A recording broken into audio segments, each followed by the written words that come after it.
আমি তারই নামের দরুদ পড়ি। একজন মূল গায়ক ও কয়েকজন সহযোগীর সমন্বয়ে কাওয়ালি পরিবেশিত হয়। অন্তরার মধ্যে তাল বন্ধ রেখে বিভিন্ন রাগ ব্যবহার করার মাধ্যমে কাওয়ালিতে আকর্ষণ সৃষ্টি করা হয়।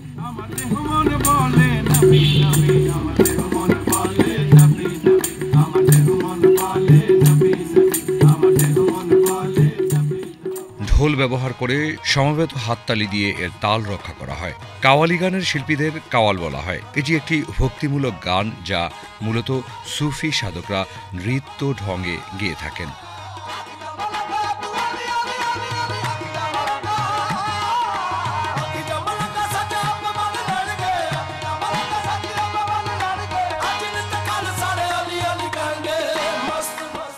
কাওয়ালদের মধ্যে নুসরাত ফতেহ আলী খান, আজিজ মিয়া, সাবরি ব্রাদার্সের কাওয়ালি আন্তর্জাতিক পর্যায়ে কাওয়ালিকে পরিচিতি লাভ করায়। তবে সঙ্গীতজ্ঞ আমির খসরু কাওয়ালি ধারার সঙ্গীতের প্রবর্তক বলে স্বীকৃত।